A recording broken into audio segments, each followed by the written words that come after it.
Before we go to the matches, you know what? We're pulling out all the stops here on our final night in Philadelphia because joining us en route from the link, he is Brandon Thurston from WrestleNomics, and we are joined by Brandon. Brandon, where are you? I am right outside Lincoln Financial Field. I'm walking towards Citizens Bank Park. Is that what it's called where the Phillies play? And I'm hoping to avoid traffic to get an Uber. How are you? I'm doing okay because I got out of that parking lot in about 20 minutes, and I've been back at my Airbnb for like 45 minutes, and we were on the air 2 hours earlier than last night. So I'm doing tremendous. I'm glad to hear that you finished your journey, you finished your story much quicker than yesterday. Yes. Yeah. Well, my story ended earlier on both nights than yours. You did just exit the press conference where I was just telling Way, you might have heard, but I would say my biggest takeaway of these two nights, Brandon, was this was a rebranding exercise for the company to the public. Vince McMahon is gone. All of that is in the past for us. It is the Paul Levesque era, and this is the new frontier for the company. And that is what these two nights were about, from crowning a new champion. It's a new look. It's a new signature. It's everything about the king is dead and all hail the legend Paul Levesque. Yeah, the biggest thing I think was you had the former chief brand officer, Stephanie McMahon, come out at the beginning of the night. And you can really read into her comments in terms of saying that she was there for every WrestleMania since WrestleMania 1, but she's proudest of this one.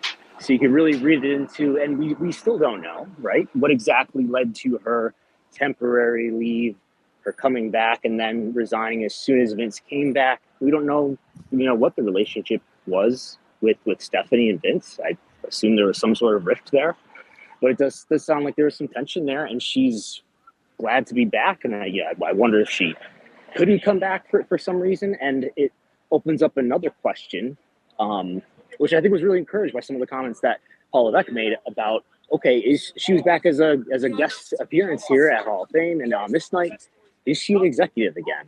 So that's a question that wasn't asked in the press conference, by the way, but that is a question.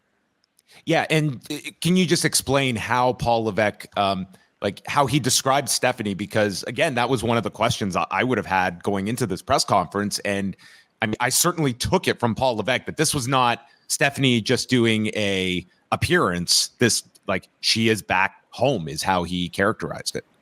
Right. He made one comment. He says he saw the doubt leave her. I mean, there's, it's a new era. I'm prouder of this one than the others. And he saw the doubt leave her. I don't know. Maybe you can just read that as, she was doubtful because she'd been gone for a while. Or maybe she was doubtful because there's some problems that she left because of it. She had, bad feelings about. But yeah, it raises a lot of questions about what is her role in the company going to be. Did she just make a guest appearance, or is there some permanent role for her as an executive again? What were any of your kind of observations? Primarily, I think we'll focus on Paul Levesque, what was said, or maybe what was not said that you were most interested in hearing him speak about tonight. I would have asked him about the lawsuit. I was going to ask him something to the effect of, concerning the Grant lawsuit, have you ever been aware of any inappropriate relationships involving Vince McMahon or any allegations of sexual misconduct in the company in general before the board of directors or the public generally knew about that? But I think, there's obviously, we should say, the gate was tremendous, and they haven't given a number, but they have said that this is the biggest, last night's gate, which I assume is slightly lower than tonight's gate, just given probably the ticket demand and the tension that puts on dynamic pricing. I imagine the gate for tonight, night 2, is bigger than night 1. And they said night 1 last night was the biggest gate that they have ever drawn, which would therefore be more than $17.3 million and would be the biggest wrestling gate of all time. Adjusted for inflation is a different story. That's got to be like $22.4 million. But we didn't get any number. Maybe there'll be a press release with some information. But he did say, they broke merchandise records. They broke their sponsorship records. They both broke their social media records. No Peacock, no. But maybe we'll get some more information tomorrow in a press release.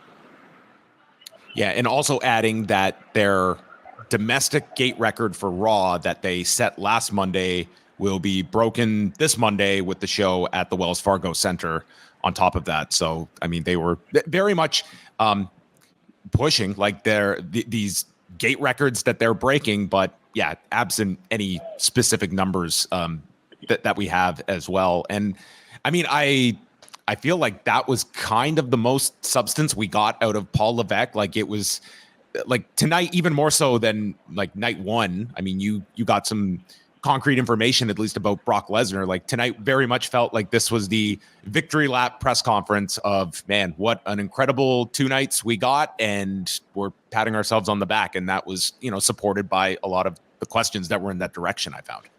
Yeah. And he was deferent in the press conference. He said that this is not just my era. It's not just the Paul Levesque era, as you, John, have noted. PLE now stands for Paul Levesque era. But he was deferent in saying this is everybody's era, really emphasizing that it's a team effort. But he even did, I think it's notable, he really praised Lee Fitting, who is now essentially in the role of Kevin Dunn in terms of leading the production. And he really praised Lee Fitting and the changes that they've made to the television production and the positive feedback that they've gotten because of that. And he said that more changes are coming soon too. So I thought that was notable. And Lee Fitting has only been around since January. We won't keep you here too long here, Brandon, as you're in transit. But how would you state, like, if you are looking at this as a PR exercise in all of the Janelle Grant lawsuit and what, like, this cloud that was put over the company, they have done, I would say, a very effective job in isolating this as a Vince McMahon problem, and this company is moving forward without Vince McMahon. Would you categorize it as how effective that has been on WWE's behalf, and this weekend being like a really big public statement to the company of us moving on without him, and we are leaving all those problems in the past that are all contained to Vince McMahon, who is no longer attached to this company? Yeah, and I think, like we've had conversations, I think it's been quite successful in that regard. This is, I think, to most fans, this lawsuit and criticism about WWE's culture and the sexual misconduct allegations that are surrounding it, this, to the general fan, they understand that Vince McMahon is involved, and then there's a lot of details that most people are not going into the weeds, for better or worse, to really grasp. And I think that's reflected in the questions that do get asked to Paul Levesque. Because I think the media questions are sort of a representation of what fans are aware of and what questions they feel like formulating. But I would say, and not that I'm discouraged or you're discouraged to continue reporting on the issues that we've been reporting on, but I do think it's been quite effective. And you can look at how improved business has been, from TV ratings to attendance to even mentions of Vince McMahon. The Rock dared to say his name and got booed for it. So it's that really sort of sounds the alarm to me that, oh yeah, people really do feel negatively about Vince McMahon and positively about Paul Levesque being in charge instead of creative. What did you feel, Brandon, about an on-screen appearance from Bruce Pritchard at the end of the show? Nothing much. I was a little surprised by it, but what do you think of it? I thought he was probably very genuine in his thoughts. I guess I wonder if any of it might have been any sort of retort to any of Ronda Rousey's recent comments, or maybe this completely existed on its own. But I mean, overall, with this, and also with Nick Khan being very public in the final closing shot of the show, I felt like it was more of an announcement that these are the members of the current regime that are responsible for the show that you are enjoying right now, and in some ways they should be celebrated. Yeah, I think that's a good analysis. That I did catch that. I had sitting there in the seats for the press conference and put on Peacock on my phone, and I would suggest, probably not a mistake, that you do all of this stuff in the ring with all the talent and the stars, and everybody else streams out, and at the very end, in a kind of low-key way, but probably not an accident, you do have the WWE president sort of give his congratulations and his stamp of approval to Cody as well. So, yeah, I do think it's sort of a subtle presentation of these are all the new people in the new regime here. We'll end it off on this, Brandon. You asked about Brock Lesnar on Saturday's press conference. Did your thought in terms of their handling of Brock Lesnar and the likelihood of Brock at some point being utilized again, did that change at all based off of Paul Levesque's answer that he gave you? I think he could have answered it in a way that made me feel more like Brock Lesnar was going to return sooner than later. We discussed it. If Brock Lesnar came out tonight, tomorrow night, and if it was, in a reasonably smart booked spot, that he would get a positive reaction. And for better or worse, I don't know that fans are aware enough and thinking enough about what's alleged in that lawsuit, which is referring to him as being part of this alleged sex trafficking scheme that Vince was basically dangling Janelle Grant, a sexual encounter with Janelle Grant in front of Brock Lesnar in the midst of a contract renegotiation with Brock. So I don't think we're going to see him anytime soon. I'd be surprised, but who knows? I think I would be surprised if we don't see Brock Lesnar, I guess, back in WWE at some point in the medium term. All right. Well, Brandon, we wish you safe travels home, and you're going to be doing a special Monday edition of WrestleNomics. When are you planning to go live on Monday, and are you coordinating it around the eclipse? I am coordinating around the eclipse. I think I'm going to do it right in the terminal in Buffalo as soon as I land, because I expect when I get back to Buffalo, the stream of tourists that are arriving in Buffalo, I cannot confirm whether or not there is a site fee associated with the eclipse, whether the eclipse was paid millions of dollars to come to Buffalo to provide this economic impact. But I expect traffic's going to be really bad. So I'm going to hang out in the terminal in Buffalo and do a show at 4:30 p.m. Eastern. And it's a free one for everybody, whether you're a subscriber or not, because it is the first show of the month.